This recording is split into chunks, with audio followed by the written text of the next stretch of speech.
us all prepare our hearts to worship the Lord. And good morning. And good morning to our online viewers. Good morning, church. Let's lift our eyes to Jesus today. So no matter what we are in, every burden, every struggle, every crisis, let us choose to fix our eyes on Him.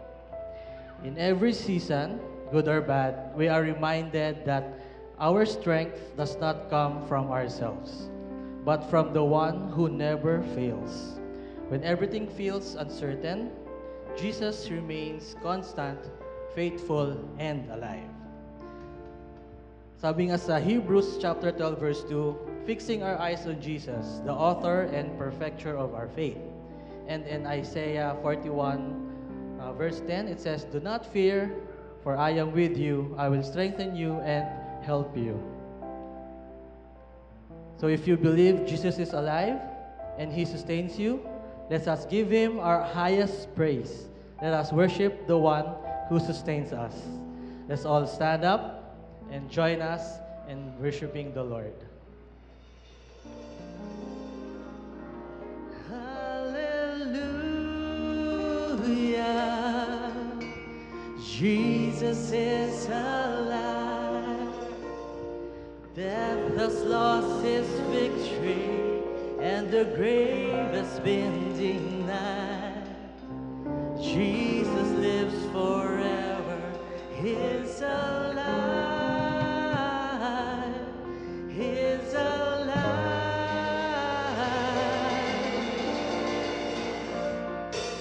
Hallelujah, Jesus is alive. Death has lost its victory, and the grave has been denied. Jesus lives forever. He's alive. He's alive. He's the Alpha. He's the Alpha and Omega. The first and last is He. The curse of sin is broken. We have perfect liberty. The Lamb of God is risen. He's alive. He's alive. Hallelujah.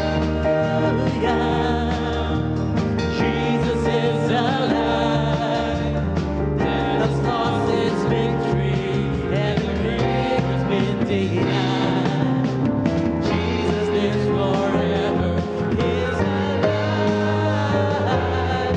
He's alive. He's the Alpha and Omega. The first and last is He. The curse of sin is broken. We have perfect liberty. The Lamb of God is risen. He's alive.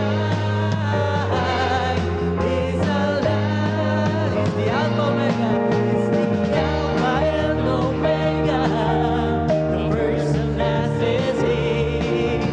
The curse of sin is broken. We have perfect liberty. The Lamb of God is risen. He's alive. He's alive. For the last time, He's the Alpha Omega. He's the Alpha and Omega. The first and last is He. The curse of sin is broken. We have perfect liberty. The Lamb of God is risen. He's alive. He's alive. Hallelujah. Jesus is alive. All honor and glory to God. Jesus is alive. Hope is alive. That means your situation is not the end. God is still moving. Because He lives, we have hope. Because He lives, we are sustained. So let's keep this energy. Let's worship Him. His love never fails. His mercy never stops. Through every high and every low, God is faithful forever.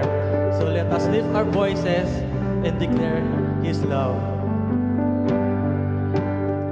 Give thanks to the Lord, our God and King. His love endures forever. For He is good, He is above all things. His love endures forever. Sing praise, sing praise.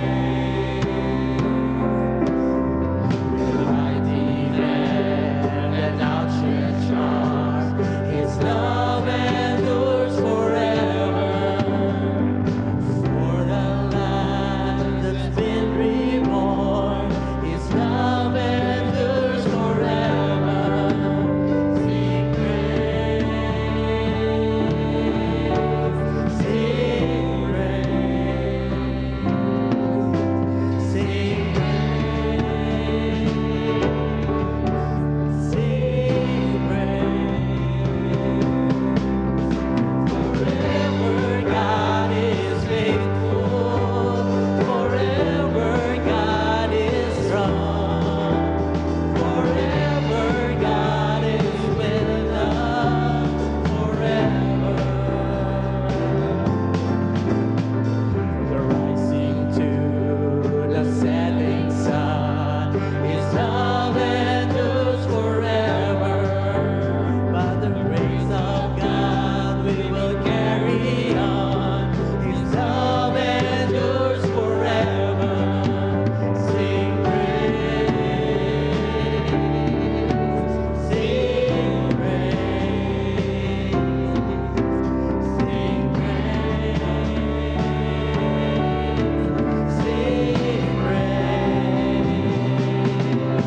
Forever God is faithful. Forever God is strong. Forever God is with us. Forever, forever God is faithful. Forever God is faithful. Forever God is strong. Forever God is with us. Forever. Right now, let's lift our hearts to the Lord. Embrace His presence, His love, and declare, let's all declare that His love endures forever. Let's all sing. His love endures forever. His love endures forever. His love endures forever. His love endures forever. Sing praise, sing praise, sing praise.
salvation, in everything, Lord God.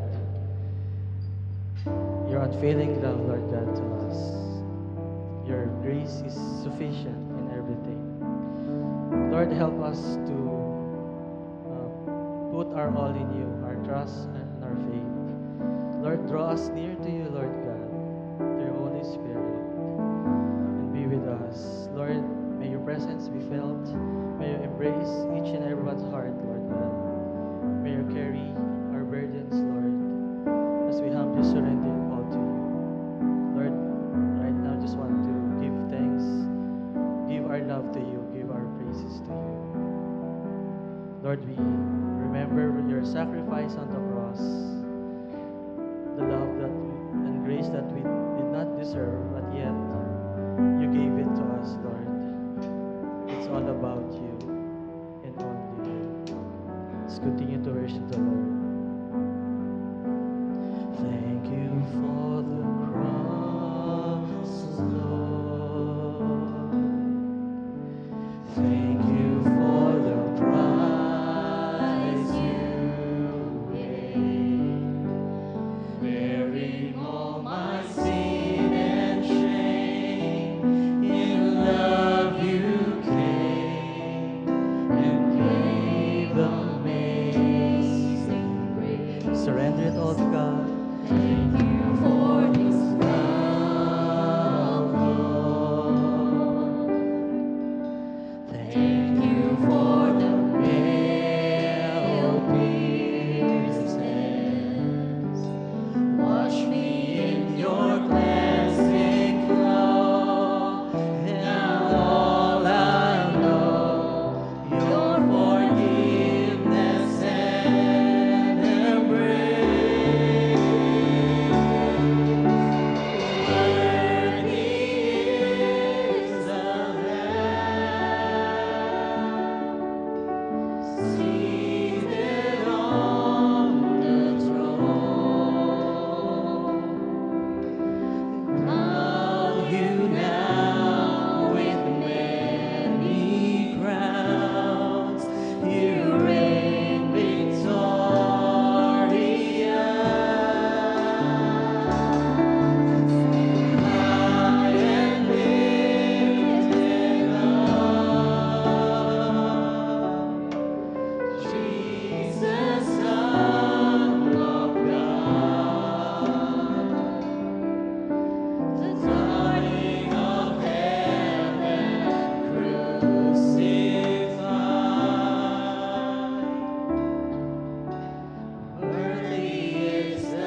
Father God. Thank you, Lord. We give you honor and glory. We can now be seated.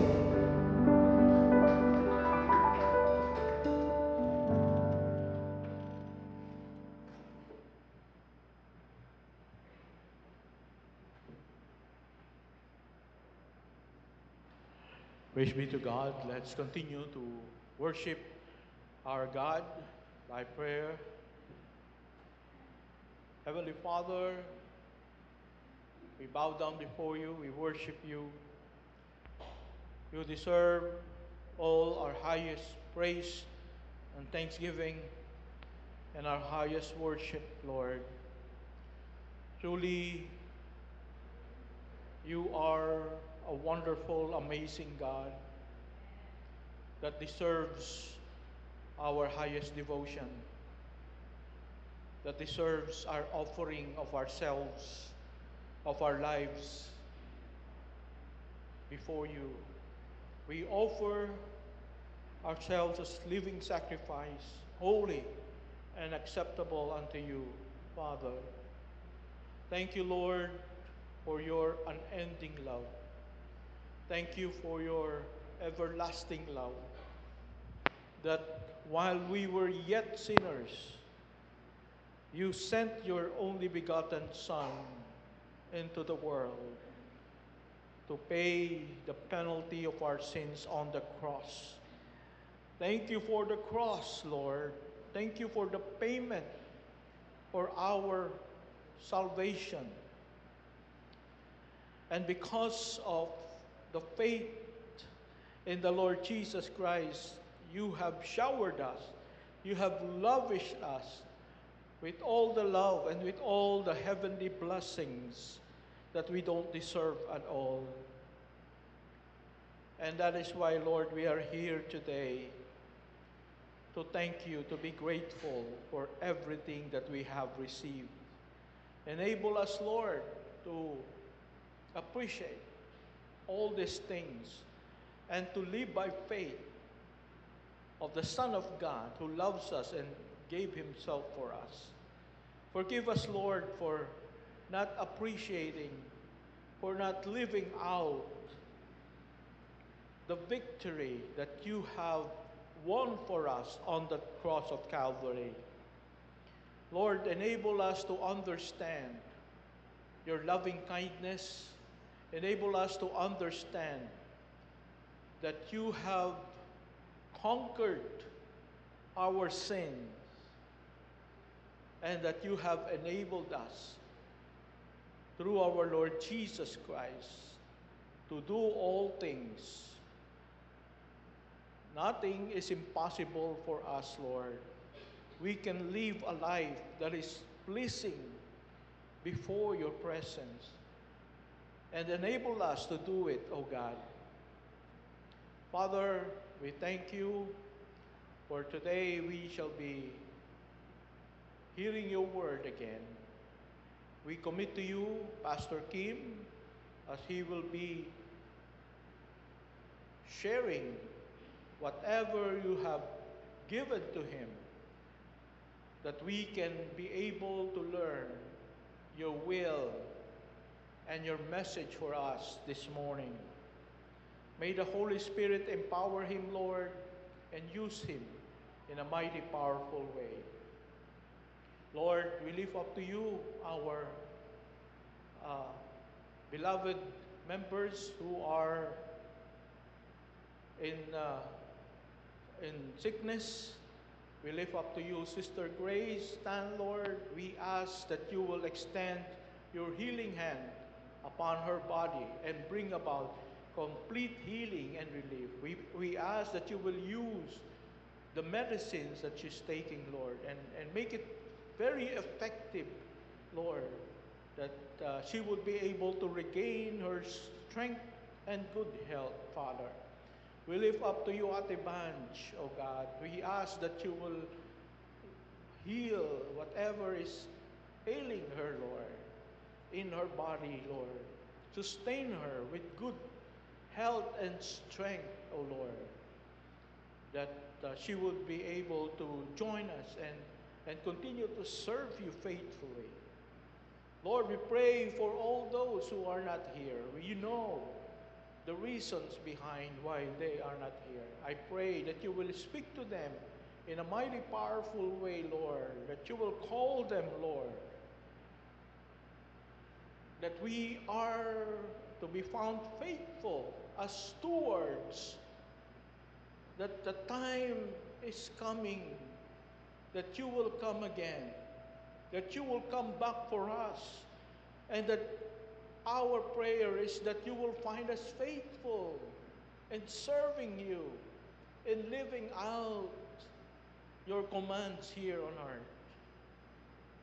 And so, Lord, we ask for your grace to sustain us. Enable us, Lord. Bless your people. Bless your church.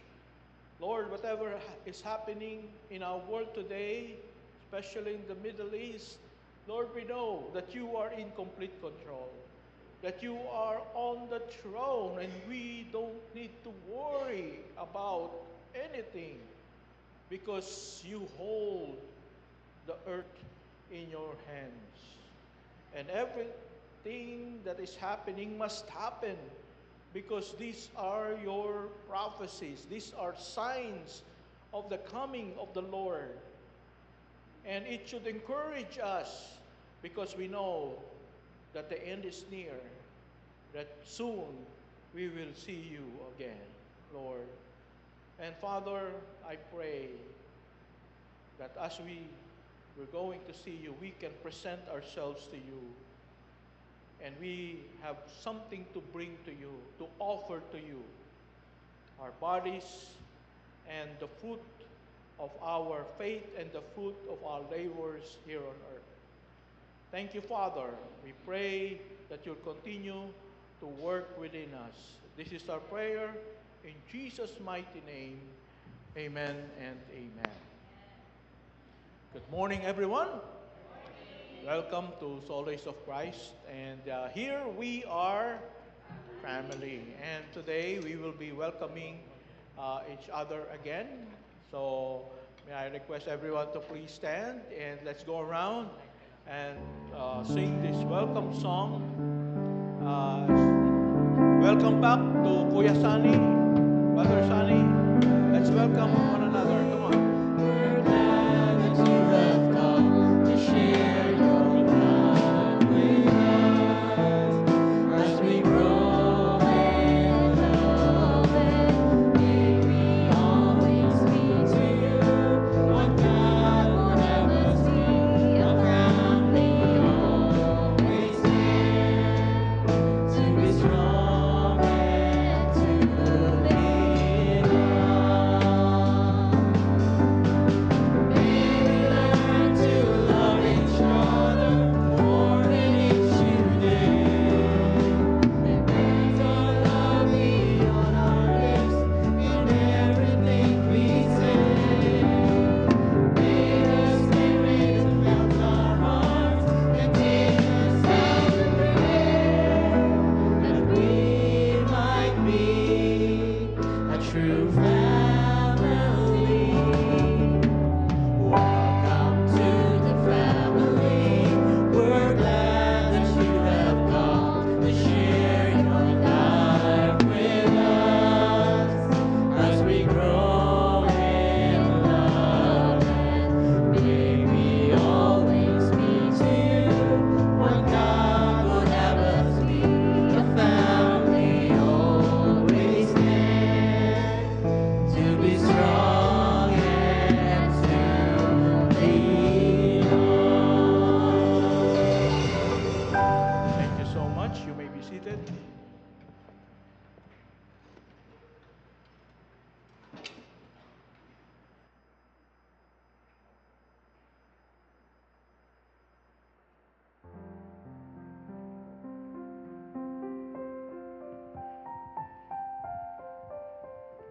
Morning. Let us acknowledge God as the ultimate provider. To contribute to the work of our church here at SEC, including outreach, community support, church planting in the Dumaguete and in Tampilisan, mission support to our missionaries, and the care of our leaders and pastors.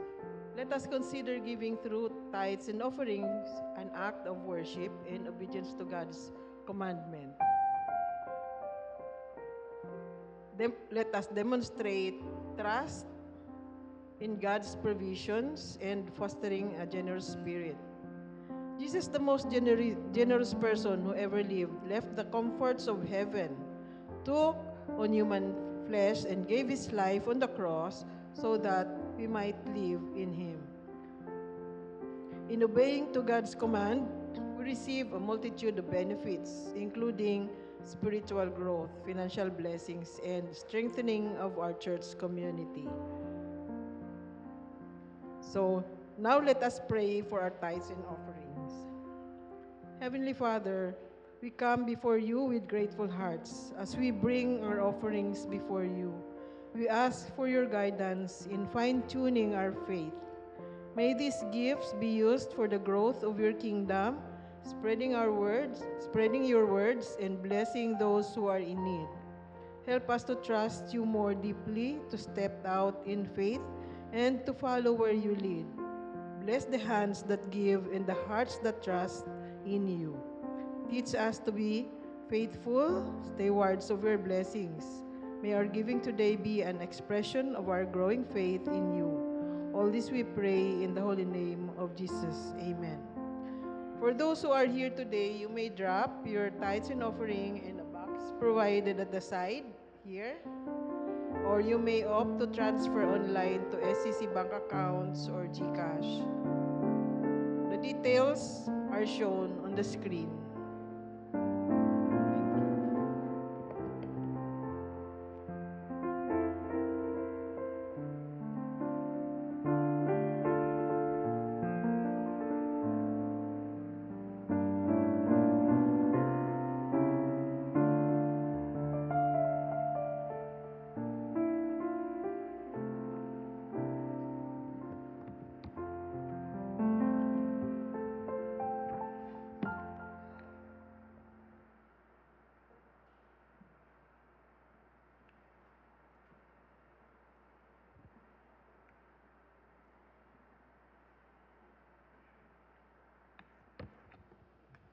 Magandang umaga sa inyong lahat. It's so nice to be back.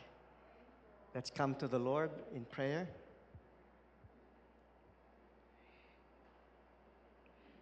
Maraming salamat, Panginoon, sa nakaraang linggo. We celebrated Easter. Yung pong napakahalagang moment sa aming pananampalataya na kayo ay buhay. And forever, Lord, you are glorified and in control.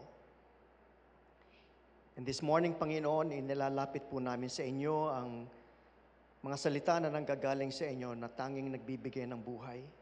We commit to you, Lord, our time with you, and we pray, O God, that your Holy Spirit will speak to our spirit. In Jesus' name, amen. Ang message po natin ngayon ay entitled, Sunday After Easter, God Sustains Us Through the Crisis. Living hope in a crisis, and not escape, but empowerment. Ang magiging basis po natin ay Colossians chapter 1, verses 18 to 20.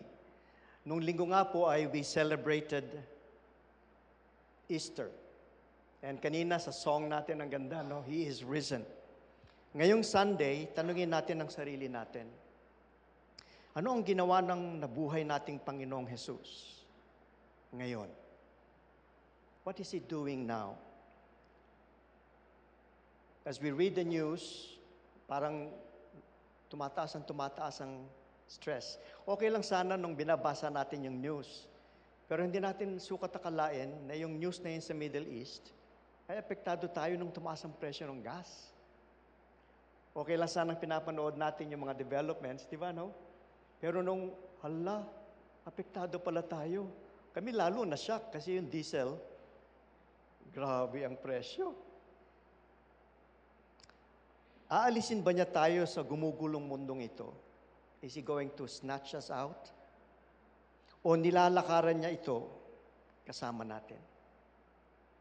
Buksan natin ang ating mga puso sa Colossians 1:18-20 at nagbigay po ako ng iba't ibang versions. Yung una ay sa Colossians 1:18-20 ESV version. And He is the head of the body, the church. He is the beginning, the firstborn from the dead. Masyado palang maliit, ano? That in everything, He might be preeminent. For in Him all the fullness of God was pleased to dwell, and through Him to reconcile to Himself all things, whether on earth or in heaven, making peace by the blood of His cross. Kung babasahin naman po natin siya sa The Message version, ang liit din, mas maliit.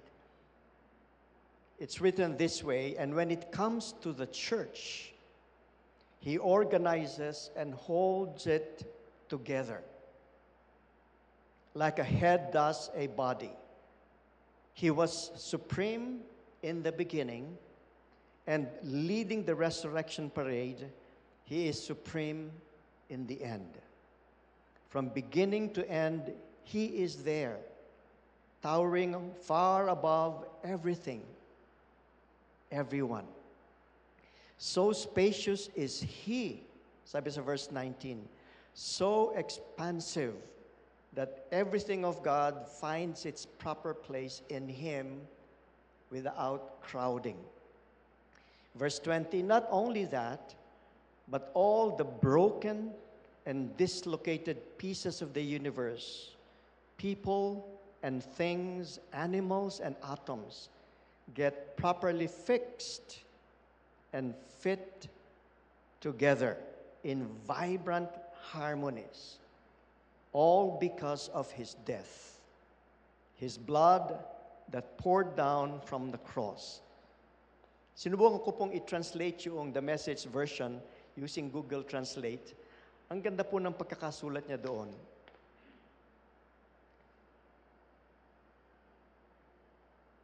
Ayaw mag-work, ano? Sabi po sa Tagalog version, siya ang kataas-taasan sa simula at nangunguna sa parada ng muling pagkabuhay. Siya ang kataas-taasan sa dulo ng katapusan. Mula simula hanggang wakas ay naroon siya. Nakakahigit sa lahat, sa lahat. Napakaluwag niya, napakalawak. Kaya't ang lahat ng bagay ng Diyos ay matatagpuan sa Kanya nang walang pagsisiksikan. Imagine niyo yun, ano? Napakaluwag niya at napakalawak. Kaya't ang lahat ng bagay ng Diyos ay matatagpuan sa Kanya nang walang pagsisiksikan. Verse 20, hindi lamang yon, kundi lahat ng basag at nabali na piraso ng sansinukob, mga tao at bagay, mga hayop at mga atom ay maaayos na at magkakasama sa masiglang pagkakasundo. Lahat dahil sa Kanyang kamatayan, sa Kanyang dugo na ibinuhos sa krus. Last Sunday, we celebrated the empty tomb. But Monday came. Paglabas natin ng church, nagbasa na naman tayo ng news, kinlik na naman natin ng YouTube, at iba pang sources ng news, balik na naman yung kaba.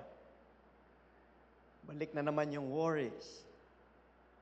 Hindi na wala yung crisis. So what does the risen Jesus actually do now? Ano kaya? Kung titignan naman natin ang headline, titingnan din natin kung ano ang talagang sinusulat sa Biblia. Headlines versus hope. Actually, have you ever asked yourself, ano ba talaga ang totoo? Totoo naman itong mga nababasa ko, apektado ako nung presyo. Pero totoo ba talaga yung pinaniniwalaan ko? We turn on the news, the Middle East is in crisis, wars escalate, and then fear is spreading. And in the middle of it all, sumisigaw tayo, Lord, saan ako pupunta? Naisip niyo ba yon? Saan ako tatakas? Pagka napunta ako sa Cebu, ganun pa rin ang presyo, mas mataas. Pagka napunta ako sa Mindanao, ganun din. Pagka nagbiyahe ako sa Australia, wala palang sariling langis ang Australia. Nag-i-import sila heavily from the Middle East. Punta kaya ako sa Vietnam. Sabi sa news, ang Vietnam daw at saka ang Thailand will be the worst countries affected. Ay, punta na lang ako sa Dubai. Ay, doon nga nagkakasabugan eh. I mean, saan ka na pupunta? Punta ako sa UK, nandun yung mga kamag-anak ko. Alam niyo ba ang UK nagpipilahan na ang gasoline sa gasolinahan ngayon? So we are in a state na hindi natin alam kung saan tayo pupunta. So today's question is our hope in escape? Lord, mag-rapture na! Or is our hope in something far greater? After having said this, let us pause for silence. And then remember Psalms 46:10. It says in Psalms 46:10, be still. Be still. Know that I am God. Today in our Sunday preaching, as you hear, you just don't listen. You spend time with the Spirit of God living in you. We will have 15 seconds of silence and just connect with the Spirit of God in you.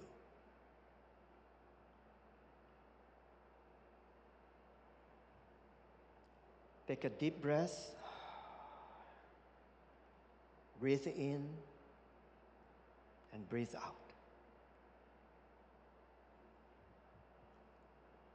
Silently acknowledge, hindi po ninyo ako pababayaan. Say that. Say that. Acknowledge the Spirit of God living in you and say, Panginoon, hindi niyo po ako pababayaan. Why are we able to say, hindi niyo po ako pababayaan? Because Christ is supreme. Colossians 1:18 says, Christ is supreme over all. He was supreme in the beginning, and He is supreme in the end. Alam niyo, hindi ko makakalimutan itong verse na ito, honey, hindi na ka magpapaalam, ha? Gagamitin ko yung favorite verse natin sa verse 18. So that in everything, He might be preeminent. Ako po ang nag-share ng gospel kay Ate Ces. Naging mag-boyfriend at girlfriend kami, tinanggap niya ang Panginoon, pero without us realizing it, ako pala ang naging sentro ng buhay niya. And throughout our relationship as boyfriends and girlfriend, without her noticing it, she was trying to control me. And nagkaroon kami ng problema doon. Break, reconcile, and then break. And thank God we had counselors. Meron siyang isang mahal na counselor, si Diane. And binasa lang ni Diane itong verse na ito sa verse 18.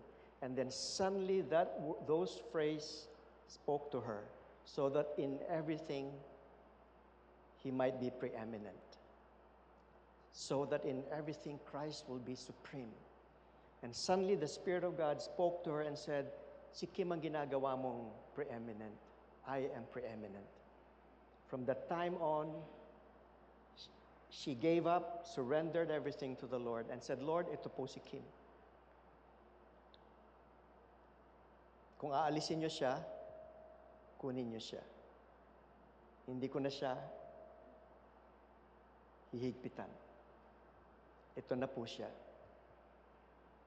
And she really transformed. Alam niyo, nung kinasal kami, sabi ko, honey, ang laki talaga ng pagbabago mo. Sabi niya sa akin, hindi, nagbago ka din. Hindi namin papansin kung anong stage of our lives ang naging totoo that Christ is indeed supreme. Pero nung kinakasal kami, kung naalala niyo 1986, nasa bridal car kami, and then may sumigaw na kotse, sabi niya, nagkakagulo na people power, nagpakasal pa kayo. Magulo. That was then. It was like the end. Pero looking back, that was 40 years ago. So Christ in our lives is supreme. So even in our situation today, the supremacy of our Christ, kasama dyan kahit yung balita sa Middle East. Ang news ngayon, yung mga destroyers daw ng US nakalusot na sa Strait of Hormuz. But we don't know what's gonna happen. Tataas ba ulit ang presyo ng diesel? Akala ko nga by the time I preach, ang presyo na ng diesel ay would be 170 at lalapit ng 200. Pero mukhang nag-plateau sa 150. Pero ano man ang maging presyo, kasama itong development na ito, that Christ our Lord is far above these developments. Sabihin natin ng tahimik sa ating puso, hindi mas malaki ang issue ngayon kay Kristo. So let's pause for silence. Close our eyes.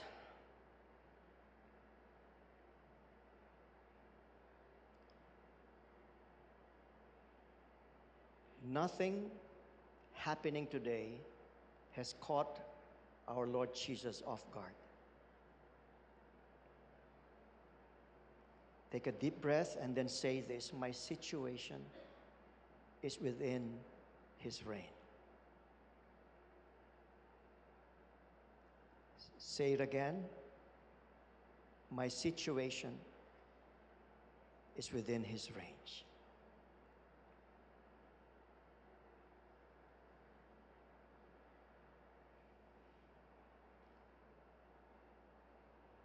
Nung nabuhay na muli ang Panginoong Jesus, naalala niyo yun sa Emmaus Road, sa Luke 24. Yung dalawang disciples, they walked away from Jerusalem, confused, afraid,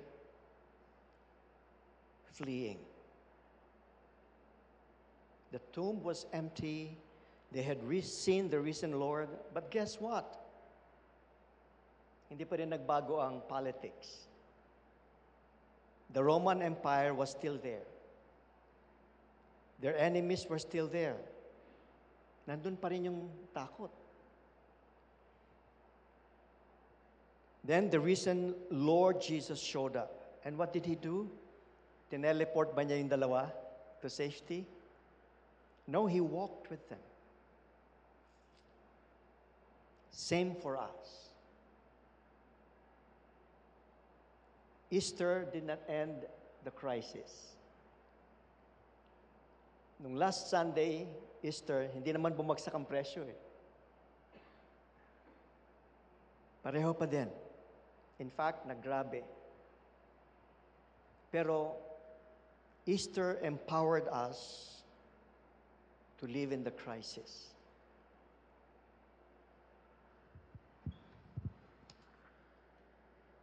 So let's pause for silence. About 10 seconds. Let's close our eyes.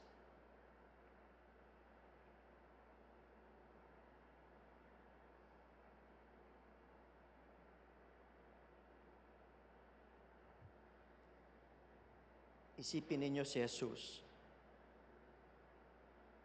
Hindi lang naglalakad na katabi ninyo ngayon.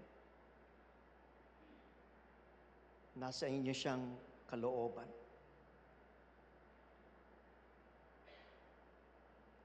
In fact, He knows your pain. He knows your sickness.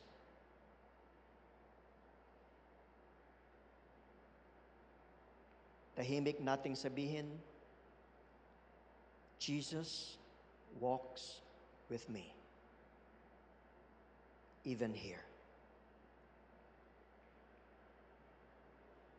Jesus walks with me, even here.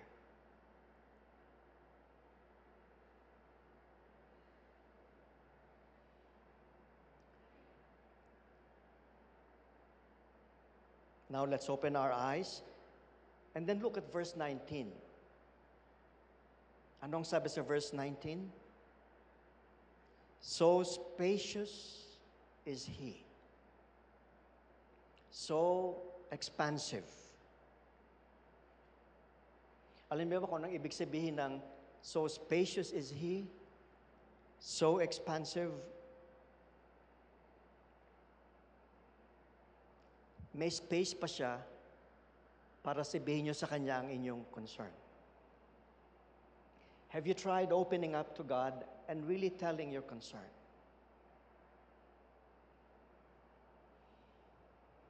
Yung isa pong kakilala namin,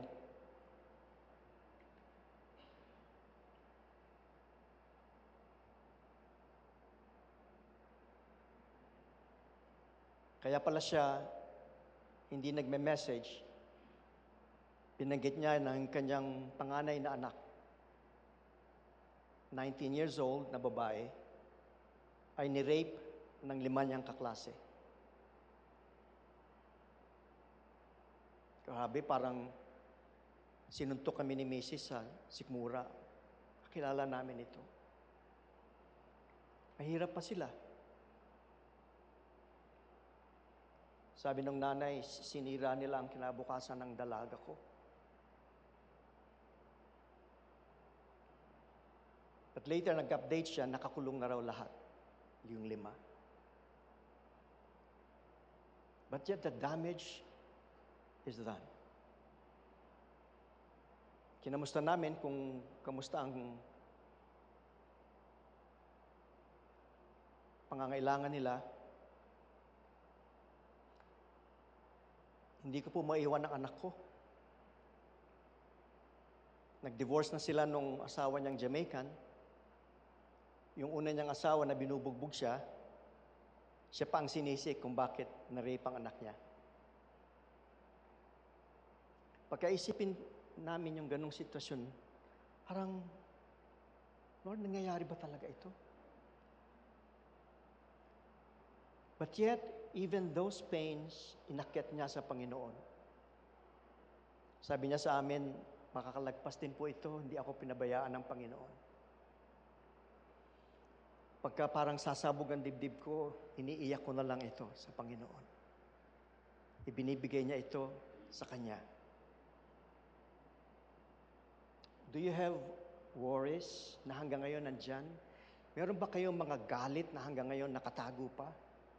Merong tampo, resentment. Our God, Jesus our Lord, is so spacious. Meron pang enough space para sabihin nyo sa Kanya ang inyong pag-aalala. I think itong situation natin ngayon is the most timely moment. Why? Because we now are beginning to feel helpless and not in control. Meron nagsabi sa akin noon ng negosyante na hindi raw siya makapagplano ng malayo kasi hindi niya alam kung anong mangyayari even the next month. But yet, there is room for our worries. There is room for our pain. There is room for our questions. And there is room for our struggles. Meron akong kilalang misis na 39 years na silang kasal, hanggang ngayon,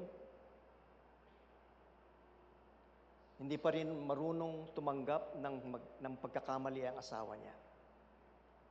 Palaging binabaliktad ang sitwasyon. Hindi, ikaw ang mali.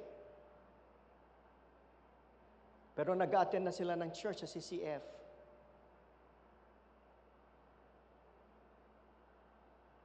How do we handle situations like that? How does Easter become real to us? All the broken and dislocated pieces. Sabi sa verse 20. The great repair, Colossians 1, verse 20. Sige nga anak. All the broken pieces, all the broken and dislocated pieces, get properly fixed and fit together. Lahat ng basag, nabali na piraso ng sansinukob. I mean, pag mag-macro view tayo, kita natin ang problema sa buong mundo, di ba? Pero mag-micro view tayo, tingnan lang muna natin ang sarili natin. Am I totally free or do I have struggles? Am I still wrestling with sin? Do I still have doubts? Do I still have fears? And if the answer is yes, then we know deep inside, hindi pa talaga tapos ang labanan. Am I truly united inside? Is my mind in unity with my heart? How about my struggles? Do I still have a loose temper? Do I still lose my temper? Naalala ko nung araw, ang pinaka-problema ko ay ang temper ko. Ewan ko kung nakwento ko na sa inyo. Sinabi ko rin sa isang kabataan na tinutulungan namin sa leadership, nagsorry ako sa anak ko. Sabi ng kabataan sa akin, alam mo kuya, sana ang daddy ko katulad mo, nagsosorry. Pag nagsorry ang daddy ko, magpapaparty ako sa Jollibee. Chairman pa naman siya ng elders. Nabigla ako, no? But it took me 2 to 3 years to overcome my temper. I was in a vicious cycle then.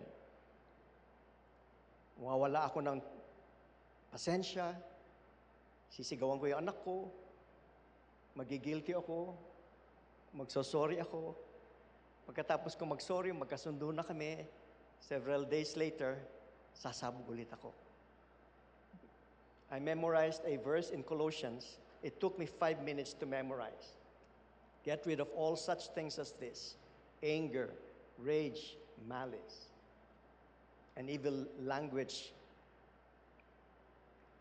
Pero it took me 2 to 3 years to see the freedom that I have in Christ. So, bawat isa sa atin ay dumadaan sa broken and dislocated pieces of our lives. And while we go through that, Christ is walking in our midst. He knows our situation. Hindi umiiwas ang Diyos sa gulo. Inaayos niya ito. At sinimulan niya ang pag-aayos ng yon sa krus. I know this very personally, deeply in me.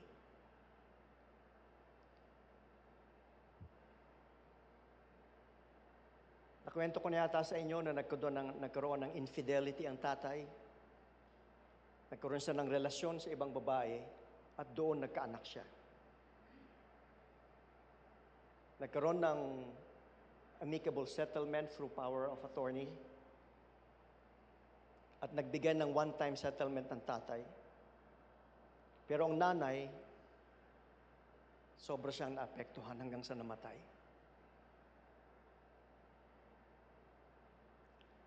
Si Ate Ses ninyo ang nagsabi, at saka yung aming sister-in-law, hanapin ninyo yung half-sister mo. Sa loob ko, parang ayaw ko. Wala siyang kasalanan, hanapin ninyo. Nahanap namin. Na-meet din namin yung nakarelasyon ng tatay nung ang tatay ay bago mamatay. Nakausap ko na siya at tinanggap ko na sila. Tuwan-tuwa yung half-sister ko. Matagal na niya kaming hinahanap. Kasi tuwi daw aakyat siya ng stage tuwing graduation. Tinatawanan siya ng mga kaklase niya. Wala ka naman tatay.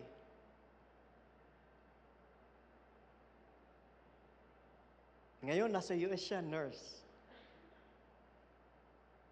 At ngayon, ka-close namin, kahit yung naging ka-relation ng tatay. Bakit ko nagagawa yun?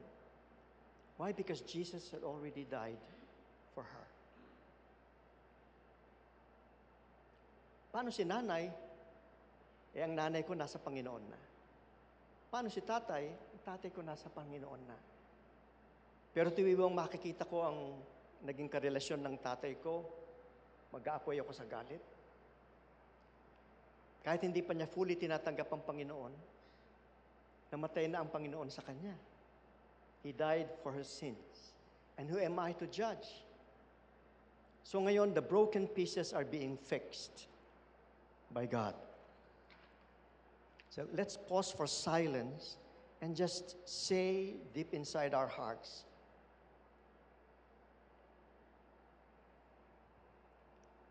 God is still repairing my life. Let's say that. God is still repairing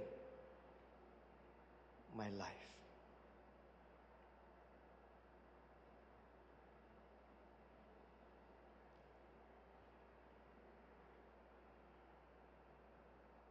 Alam nyo, hindi madali itong pagbabago. Why? Because the cost of harmony is the death of our Lord Jesus Christ.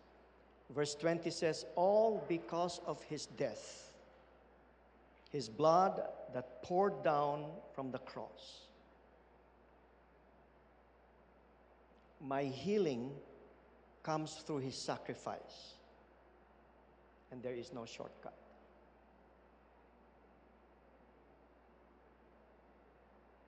Why? Because God entered the brokenness Himself.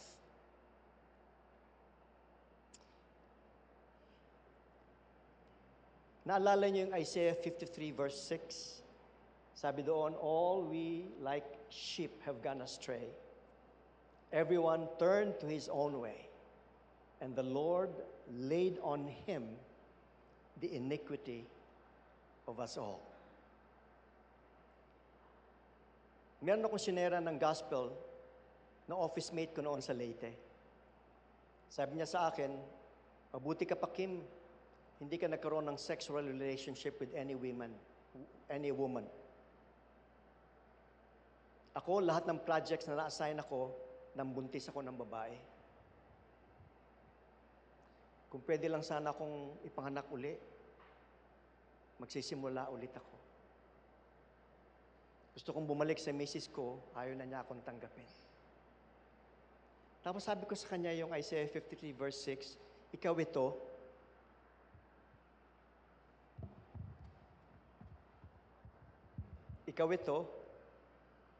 ito yung kasalanan mo. Pambababae mo, pambubuntis mo sa mga babae. Si Kristo ang tumanggap. All we like sheep have gone astray.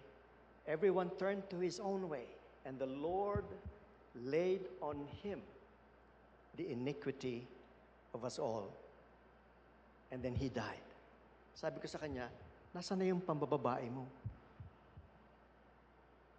Sabi niya, totoo ba yan? Pakiulit mo nga. So, inulit ko na naman, ano? All we like sheep have gone astray.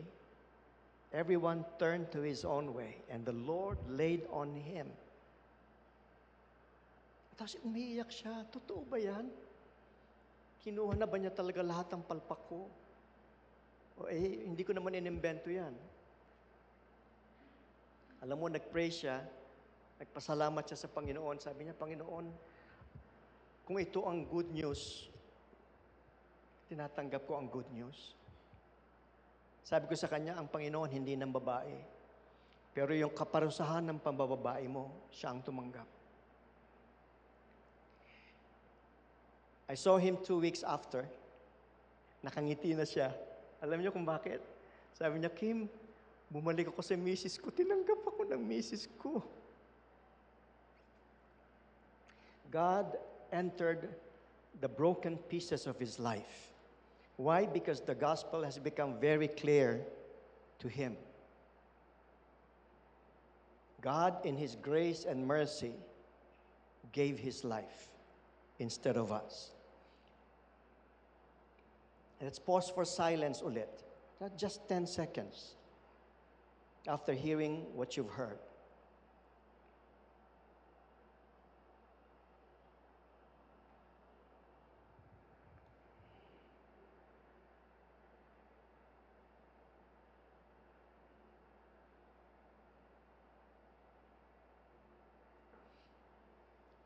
After his resurrection, Jesus still had wounds in his hands and side. He was healed, but the scars remained. Sabihin niyo sa Panginoon, I am not alone in my pain. Say it now. I am not alone in my pain. And then silently acknowledge this truth. The risen Christ carries his scars. At dala niya ang mga sugat ko. The risen Christ carries his scars. At dala niya ang mga sugat ko.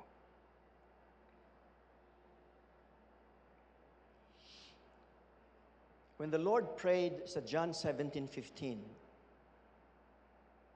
he said, I don't ask that you take them out of this world, but that you keep them from the evil one.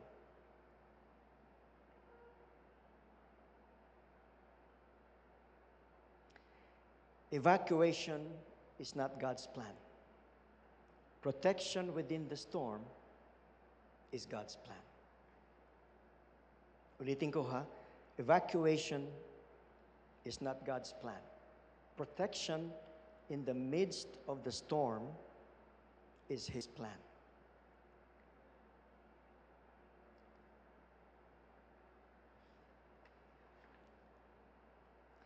Let's pause for a while again, just about 10 seconds.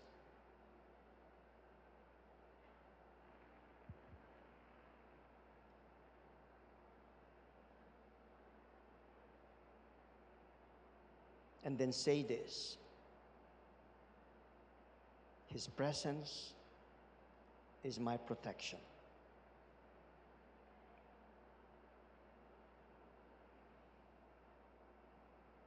Ang presensya niya ang aking proteksyon.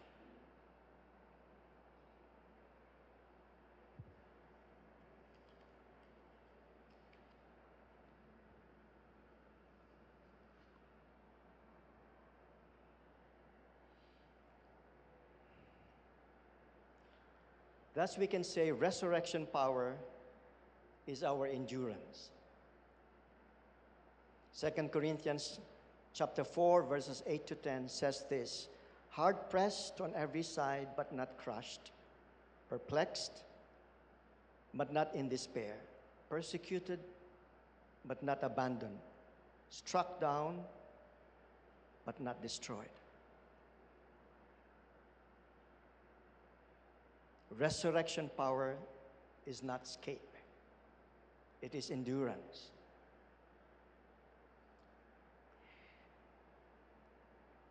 Sabi dito sa 2 Corinthians 12:9, my grace is sufficient for you. For my power is made perfect in weakness. Nung na-hospital si Mama, Dahil, kwento ko sa inyo to, no? Nung na-hospital si Mama dahil ang blood pressure niya nag-shoot up sa 200/100. Sabi ni Mama, alas 2 ng madaling araw, "Honey, dalhin mo na ako sa emergency." And nag-blood test ka agad, nag-lab test ka agad. 7 in the morning, and we heard the emergency resident doctor, sinabi niya, "Ay ma'am, grabe ho ang sitwasyon ninyo." Ano sabi doon, honey? Chronic kidney failure. Baka ho mag-dialysis na kayo for life. Alam nyo, akala ko ako ay kalmado. Sabi ni Ses, "Honey, pag-pray mo ako." Nanginginig yung buong katawan ko. Naka-picture sa mind ko yung misis ko, dinadala ko sa dialysis center. Nung nakausap namin si Ate Ann, hindi ako makapaniwala sa kanyang kalmadong spirito. Kasi ako nanginig ang buong katawan. "Honey, okay lang ako," sabi ni Mama. Pero hindi ko makontrol yung panginginig ng katawan ko.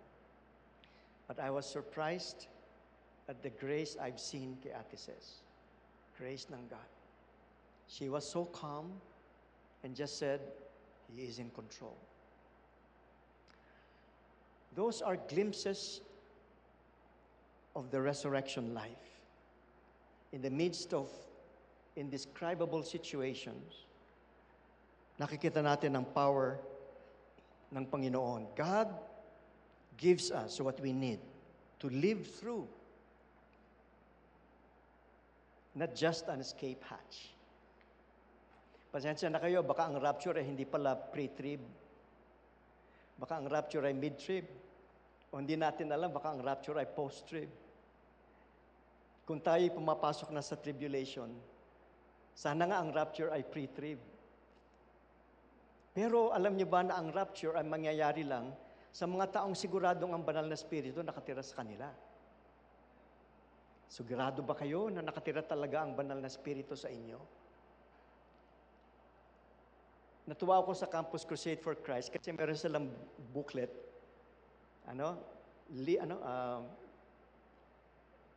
empowered by the Holy Spirit, parang ganun yung title.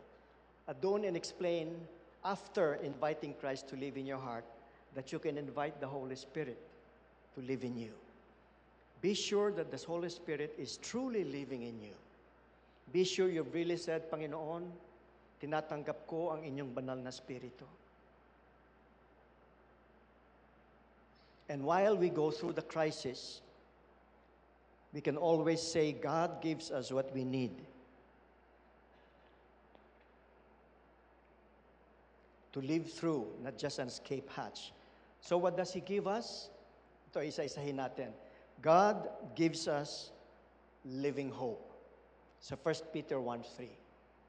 Tapos, sige anak, God gives us peace that guards our hearts. Kahit na may kaba, God gives us peace. And then God gives us wisdom to love our enemies. And then the most important one is that God gives us the Holy Spirit.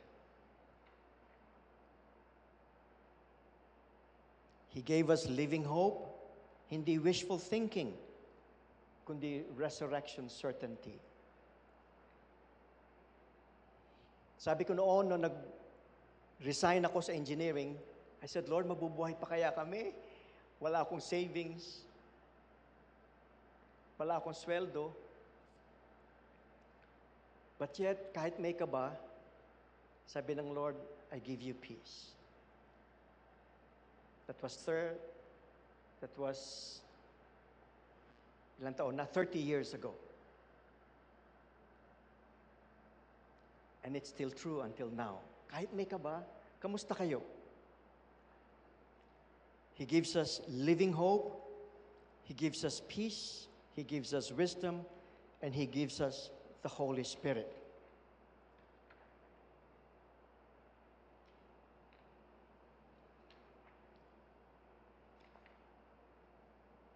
Let's just pause for silence. Take a deep breath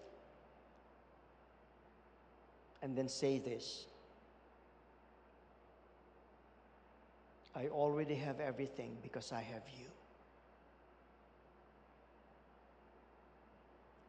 Please say that in the presence of God, the Lord Jesus Christ, and the Holy Spirit in you. I already have everything I need for today. I already have everything I need for today. His grace is enough for today.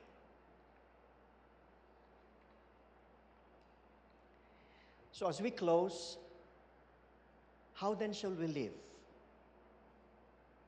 How then shall we live? Tatlong bagay. Stop praying for a way out. Let us all pray for the strength to live in this crisis. Second, look for the vibrant harmonies God is weaving in small acts of mercy. Ano yung mga vibrant harmonies na yun? Halimbawa,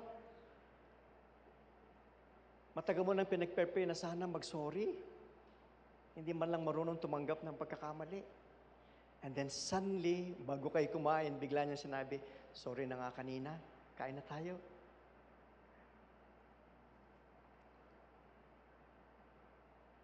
Abay, mag-rejoice ka at that very moment. It's one of those little things that shows may pag-asa pa.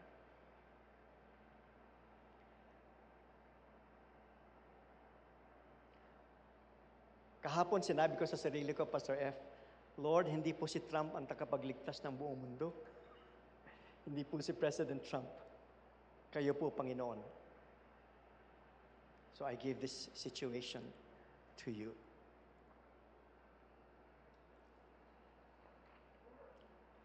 Let us pray.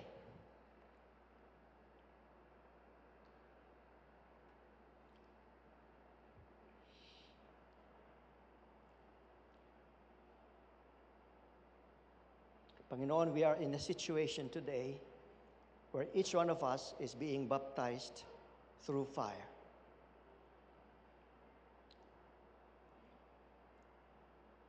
Meron po ang bawat isa sa amin ng unique experience na dinadaanan.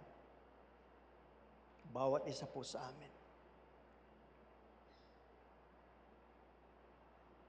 And then coupled with that, we are faced with a global crisis. But Lord, it was you who said, I am alive forevermore.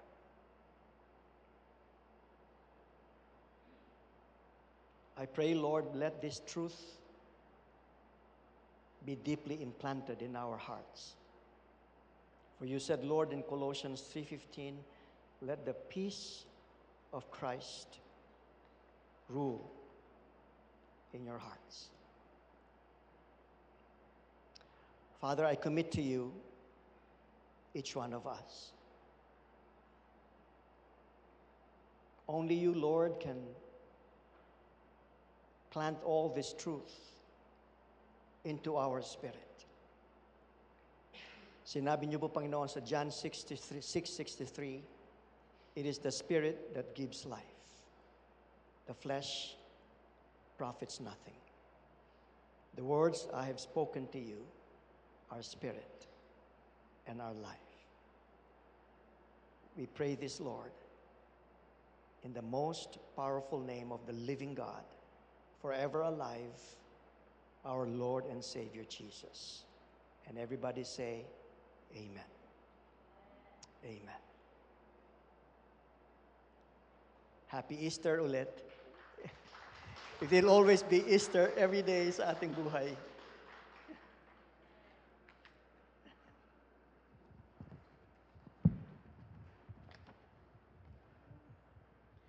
Okay, maraming salamat po, Pastor Kim, sa napakahalagang message na kailangan ng bawat isa sa atin, no? Na about the supremacy, the sovereignty of our Lord Jesus Christ, that He is powerful to deal with all the problems that we have. No? It's so expansive na may kalalagyan pa yung ating lahat ng mga problema, lahat ng ating hinaing, ay huwag tayong mag-isip na the Lord's hand is full already. Baka hindi na niya kaya yung problema ko na pakinggan. No? He is willing to listen to us and to repair all the brokenness in our lives. No? Kaya nga sabi ng Panginoon, "Come to me, all of you who are weary and heavily laden, and I will give you rest." So lapit lang po tayo sa Panginoon. Praise the Lord. So ngayon ay kung meron po kayong prayer concerns ay pakisulat lang po sa ating prayer request list.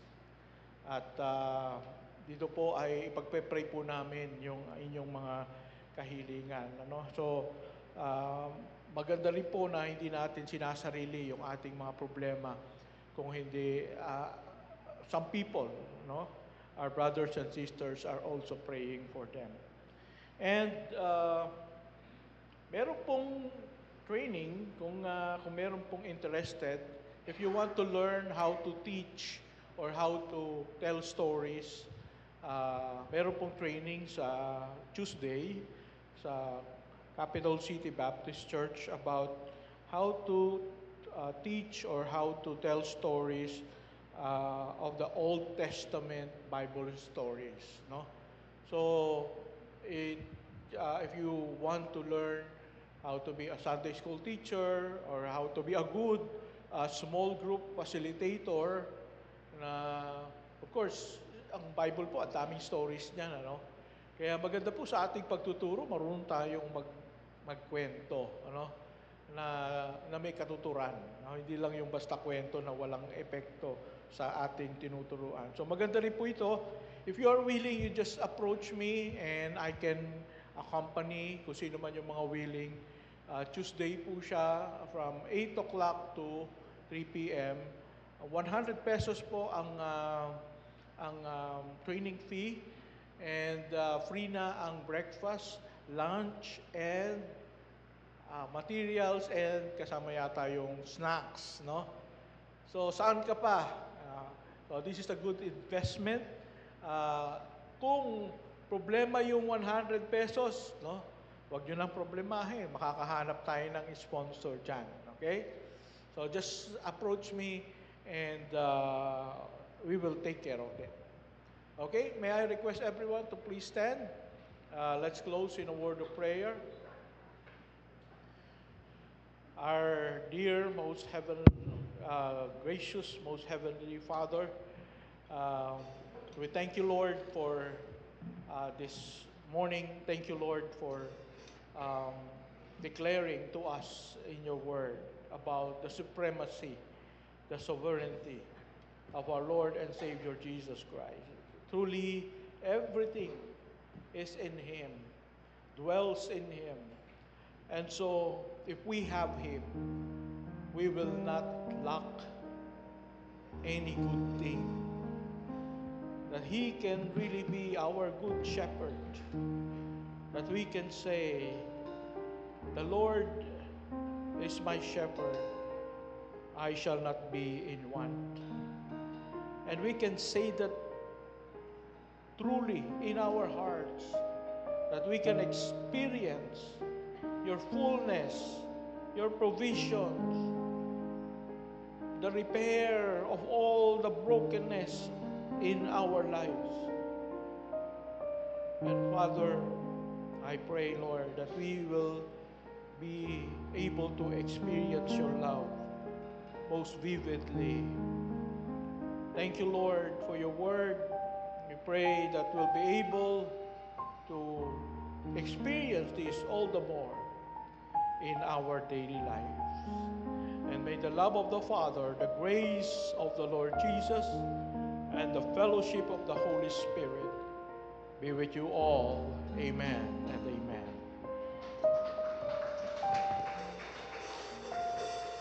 Jesus is alive. Amen? Amen. So our hope is alive. Let's put our faith and trust in Him. Let's continue to give Him honor and glory. Hallelujah.